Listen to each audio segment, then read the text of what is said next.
Hello, everybody, and welcome back to Coffee with Craig. We very much appreciate you guys tuning in. You guys have no idea how much this means to us because, what we've seen over the last few months is we've just seen our audience. We've seen you guys doing a lot to share the word of what's going on here at the Firearms Policy Coalition, to share the work that we're doing. And we've seen that pay off. We've seen it pay off in terms of number of people who are contacting legislators, talking to them about what's going on, and really, honestly, folks, standing up for their constitutional right to keep and bear arms. And it's made a huge difference, and we are so significantly proud of each and every one of you. So thank you, thank you, thank you. Please keep it up. Please remember to like and share this video feed, whether it's on YouTube or Facebook. Like I said, we're hoping to expand it to Twitter soon. But, as many people as possible, we want to be able to get involved in the conversation, because the more we talk with you guys, the more you guys talk with us, the more we know what's going on, the more we're able to spread the word and get like-minded people involved in the fight for our civil rights. So thank you, thank you, thank you. We very much appreciate you guys. And as I usually state, please remember to like and share this video feed.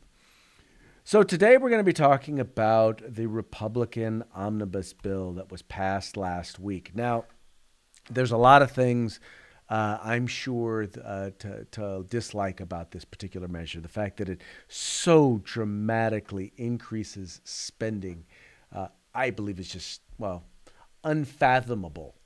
How much it increases spending, but that's not really our bailiwick, at least not here. This is not the place where we're necessarily going to have that conversation.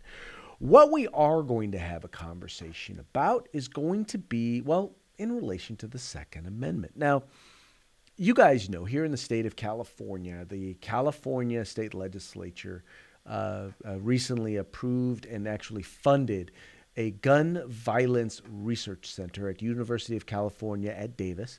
Gave them $5 million in order to study anti-gun propaganda, or to promote anti-gun propaganda here in the state of California. And, we know that that's exactly what's going to come out of this research center. And one of the things that they've done, and by the way, they're not the only ones. You've seen in New Jersey, they're actually proposing this.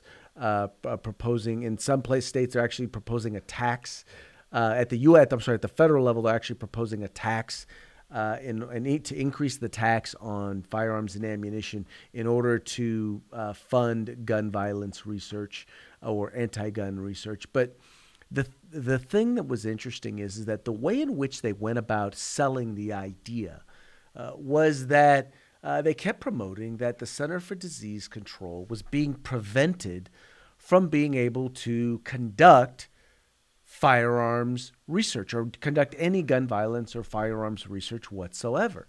And they keep referring to a piece of legislation that was part of an omnibus bill in 1996 referred to as the Dickey Amendment. Now, prior to the Dickey Amendment, the CDC actually did study firearms. And one of the things, though, that they did with that was they spent a significant amount of energy and effort, as well as grants, actually promoting gun control. In other words, they want to look at guns like a disease, right? It's a disease that needs to be cured. And so part of what they do when the CDC, Center for Disease Control, studies anything, they don't just want to study it, but they want to advocate for its eradication. So in this particular case, the CDC was studying and promoting the eradication of gun ownership. So then Representative Dickey included an amendment, and I want to make it real clear. Now, this amendment did not say anything about whether or not the CDC could do gun violence research.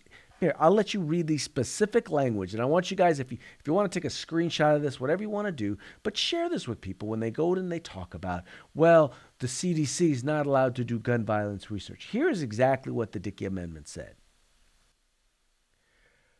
All right, here's the specific language. That none of the funds made available for injury prevention, and control at the Centers for Disease Control and Prevention may be used to advocate or promote gun control. Let me read that. Let me read that for you one more time. For those of us, for those who are watching who cannot read, those who keep saying that it prevented research. Let's look here. It says that none of the funds made available for injury prevention and control at the Centers for Disease Control and Prevention may be used to advocate or promote gun control. Now, maybe it's just me, but that sounds kind of simple. It doesn't sound very complicated. Like there's anything there that would prevent lawmakers from being able, or the CDC to be specific, from being able to do any research. And I share this with you because it is one of the most common lies that are told, that are told by Everytown, that's told by anti-gun Democrats and anti-gun Republicans and anti-gun. I don't know if there's any anti-gun libertarians, but if you're out there, these are the ones. These are one of the lies that they try to perpetrate, and it's important for us to let people know that no, that is not in fact the case. So, in this bill, in this omnibus bill, what the Republicans included was language that specifically stated that nothing in the Dickey Amendment would prevent them from being able to do gun violence research. Now, keep in mind, they receive a lot of money, hundreds of millions, if not billions of dollars, in order to do research. All right? So, and a good portion of that is discretionary, meaning they can decide, the CDC can decide where they want that research, where they want that money to go. Now, the problem is that the CDC has chosen to basically institute a ban in and of its own. They've chosen to censor themselves because they cannot advocate. They've chosen not to research. Now, one would think when you look at organizations like Everytown or the Gifford organization or Brady, there's tons of organizations out there, the Democratic Party, that want to promote gun control. Why does the CDC, a government-run, a government-funded organization, need to promote or advocate a political position? First of all, I just think the idea of having people who focus on medicine, supposed to focus on health, doctors, are studying something that's more relating to human behavior. I would think that social scientists or economists would be in a better position to be able to study this. But that's a whole nother issue. My question, once again, is why do they have this need to advocate? And that is because they're starting from the premise, once again, that guns are a disease, that owning a firearm is a disease that needs to be cured. And as we study that disease, we can study how to eradicate it. And that is their ultimate goal. Their goal is to eradicate the private ownership of firearms in these United States. Well, now, by the way, and keep in mind, let us not forget that during the Obama administration, he actually issued an executive order directing the CDC to study these things, and they didn't. So my question is, okay, so you've had an executive order that told you to and you didn't.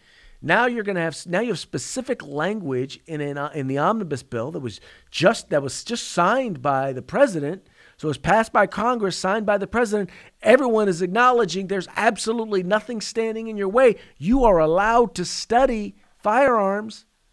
What are you going to do now, CDC? You can study, but you cannot advocate. Are you going to continue to self-censor?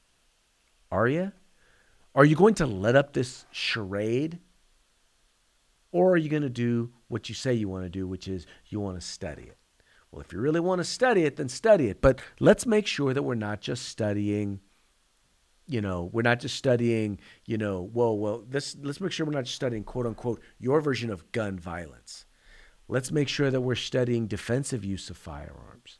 how many times firearms are actually used by people to defend themselves, whether or not they actually fire a round. Because there's tons of cases, millions of cases, where simply the individual possessing a firearm and being able to get an intruder to leave where people have utilized firearms in order to defend themselves. There's been plenty of times when they study, quote unquote, mass shootings, they never account for the fact that whenever someone uses a firearm, a privately held firearm, before 4 people have been shot, they don't count those as having prevented mass shootings. These are things that they don't study because they don't really want to study that. Their goal is to, once again, to eradicate the disease of gun ownership, the disease of liberty and freedom and the ability of individuals to be able to defend themselves. That is their end game. So now that the CDC has clearly, and I believe we can say pretty clearly, although I believe it was pretty clear before, now that they have clearly been given the ability and the wherewithal to be able to study it, let's see if they keep up the excuses. My guess is that the anti-gun left will not be happy until they can advocate. And unfortunately, I believe that sort of an attitude and mentality has crept its way into the CDC. But we shall see. I will not be holding my breath. Anyway, folks, that's going to be it for today's Coffee with Craig. Thank you so much for tuning in. Please remember to like and share these videos so that your friends can become part of the conversation. Also, please, at the very bottom, look at the very, you see it there at the very bottom in the description of this video. It talks about supporting the Firearms Policy Coalition. Please support us so that we can continue to bring this sort of programming and the advocacy that we do all across the country so that we can bring that to you and be a part of the fight for our civil rights. Once again, Craig DeLuz, Firearms Policy Coalition. Thank you for joining Coffee with Craig. Remember, this is a fight for civil rights. Got to use them or you're going to lose them. Stay free. If you like our videos, follow, subscribe, like, and share.